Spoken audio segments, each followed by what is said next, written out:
నగరి మాజీ ఎమ్మెల్యే రోజా వైకుంఠ ఏకాదశి పర్వదినాన ఇటు తిరుమలకు వెళ్ళింది. ఇక ఆమె తిరుమలకి వెళ్ళడం ఇప్పుడు కొత్తేమి కాదు. ఎప్పుడైతే వైసీపీ పార్టీ అధికారంలోకి వచ్చిందో, ఇక అధికారంలో ఉన్నప్పుడు అధికారాన్ని ఎంత బాగా యూజ్ చేసుకుందంటే, ఇక పనున్న ప్రతిసారి పని ఉన్నా లేకున్నా ఏ సందర్భమైనా సరే తిరుమలకు ఆమె వెళ్ళడం, తిరుమలలో ఆమె కనిపించడం మీద ఇటు వైసీపీ పార్టీకి సంబంధించిన నేతలే ఆమెపై కామెంట్లు చేశారు. ఇక ఎప్పుడు రోజా తిరుపతిలోనే ఉంటుందా, తిరుపతిని దాటదా అంటూ ఆ పార్టీకి చెందిన వాళ్ళే ఆమెపై ఎన్నో కామెంట్లు చేశారు.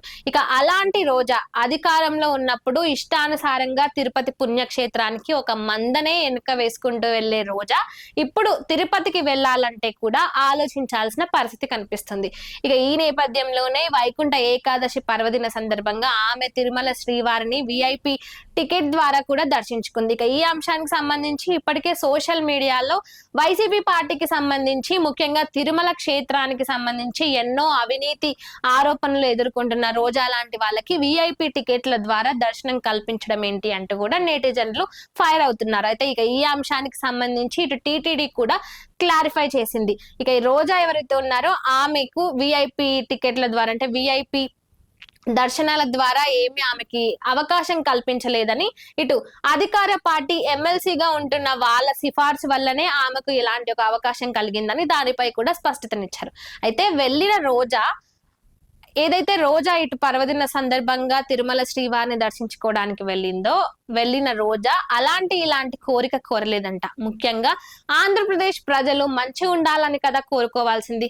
కానీ రోజా కోరుకున్న కోరికకు ఇటు నెటిజన్లు, ముఖ్యంగా ఆంధ్రప్రదేశ్ ప్రజలు ఫైర్ అవుతున్నారు. ఇక ఇప్పటికే గడిచిన 5 ఏళ్లలో వైసీపీ పార్టీ దోచుకున్నది సరిపోలేదా అక్క, మళ్ళీ వైసీపీ పార్టీనే రావాలా, అసలు వద్దంటూ ఇటు నెటిజన్లు ఫైర్ అవుతున్నారు. ఇక ముఖ్యంగా ఆమె ఇటు ఆలయంలో మాట్లాడుతూ, ముఖ్యంగా ఇటు రాబోయే రోజుల్లో అంటే అతి తొందరలోనంట, చాలా త్వరలో వైసీపీ పార్టీకి సంబంధించి జగన్మోహన్ రెడ్డి చాలా త్వరలో ముఖ్యమంత్రి అవ్వాలంట. ఎంత త్వరగా అన్నో అంటే అంత త్వరగా ముఖ్యమంత్రి కావాలంటూ ఆమె కోరుకున్న కోరికపై ఇటు నెటిజన్లంతా ఫైర్ అవుతున్నారు. ముఖ్యంగా రోజా ఎవరికి సంబంధించి ఏదైనా మాట మాట్లాడితే అది ఖచ్చితంగా అవ్వదు. ఆమె ఒక సినిమాకి సపోర్ట్ చేసి మాట్లాడినా ఆ సినిమా అట్టర్ ఫ్లాప్ అవుతుంది.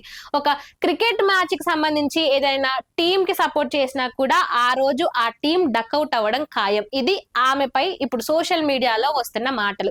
ఇక ఈ నేపథ్యంలోనే ఇప్పుడు ఆమె వైకుంఠ ఏకాదశి పర్వదినాన ఎప్పుడైతే తిరుమలకు వెళ్లి కోరిన కోరిక ఉందో, ఆ కోరిక అసలు ఎన్ని జన్మలైనా తీరదు, అసలు తీరని కోరిక కోరుకున్నావు రోజా నువ్వు అంటూ ఇటు నెటిజన్లు మాట్లాడుతున్నారు. ఇక తిరుమల పుణ్యక్షేత్రాన్ని ఇట్లా పొలిటికల్ స్టేట్మెంట్లు పాస్ చేయడానికి ఎవరైనా చాలా మంచిగా యూజ్ చేసుకున్నారంటే అందులో అలాంటి లిస్ట్ లో మొట్టమొదటి పేరు ఎవరిదైనా ఉందంటే అది రోజాదనే చెప్పుకోవాలి.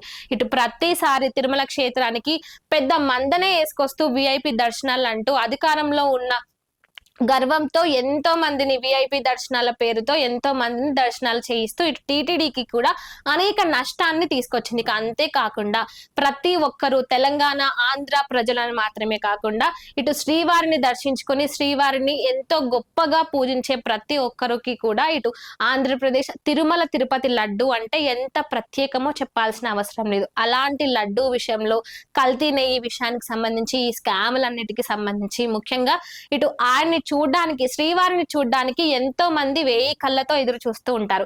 అలాంటి తిరుమల తిరుపతి టికెట్లను కూడా ఆమె దొంగతనంగా వాటన్నిటిని అమ్ముకోవడము, ఇక ఈ తలనీలాలు సమర్పించడం కూడా శ్రీవారికి ఎంతో ముఖ్యంగా ప్రత్యేకంగా భావించే భక్తులకు ఆ తలనీలాల విషయంలో కూడా ఆమె స్కాములు చేసిందనే ఆరోపణలు ఉన్నాయి. ఇక రీసెంట్ గా శివజ్యోతి ఇటు తిరుమల క్షేత్రానికి వచ్చినప్పుడు ఆమె రిచెస్ట్ బెగ్గర్స్ అంటూ ఆమె మాట్లాడిన మాటలకు, ఆమె చేసిన వ్యాఖ్యలకు ఇటు టీటీడీ ఎలాంటి చర్యలు తీసుకుందో, మరి అదే విధంగా ఇలాంటి స్కాములు చేసి ముఖ్యంగా తిరుపతి క్షేత్రాన్ని ఎంతో మంది భక్తులు చాలా పుణ్యక్షేత్రంగా భావిస్తూ శ్రీవారిని దైవంగా కొలిచే ఎంతో భక్తుల మనోభావాలు దెబ్బతినే విధంగా ఆమె చేసిన పనులు, ముఖ్యంగా లడ్డూ విషయంలో గాని, తలనీలాల విషయంలో గాని, టికెట్ల విషయంలో గాని ఆమె చేసిన దానికి ఎందుకు సీరియస్ యాక్షన్ తీసుకోవట్లేదు, వీటిపై కూడా ఖచ్చితంగా సీరియస్ యాక్షన్ తీసుకోవాలంటూ ఇటు ఆంధ్రప్రదేశ్ ప్రజలందరూ మాట్లాడుతున్నారు. ఇక ముఖ్యంగా ఆమె కోరుకున్న కోరికపై ఇటు నెటిజన్లు కూడా గట్టిగా ఫైర్ అవుతున్నారు. ఆంధ్రప్రదేశ్ బాగుండాలంటే నువ్వు అలాంటి కోరిక కోరుకోవద్దక్క. ఇప్పుడున్న వైసీపీ పార్టీ ఏదైతే ఉందో మళ్ళీ వైసీపీ పార్టీ అధికారంలోకి రావద్దు. అసలు అసెంబ్లీకి రావడానికే ఆలోచించే జగన్మోహన్ రెడ్డినా నువ్వు మళ్ళీ ముఖ్యమంత్రి కావాలని కోరుకుంటుంది. గతంలో ఇష్టానుసారంగా నోటుకొచ్చిన మాటలు మాట్లాడిన మీరు ఈ రోజు అసెంబ్లీకి రావడానికే వెనుకాడుతున్నారు. అలాంటిది మళ్ళీ జగన్మోహన్ రెడ్డి ఆంధ్రప్రదేశ్ కు ముఖ్యమంత్రి అయితే ఇక ఆంధ్రప్రదేశ్ అభివృద్ధికి నోచుకోదంటూ ఇటు నెటిజన్లందరూ రోజా మీద ఫైర్ అవుతున్నారు. ఇక ఎట్టకేలకు ఆమె కోరుకున్న కోరిక ఏదైతే ఉందో అది ఎప్పటికీ కూడా నెరవేరకూడదు అన్న ఇటు ప్రజలందరూ కోరుకుంటున్నట్లు చెప్తున్నారు.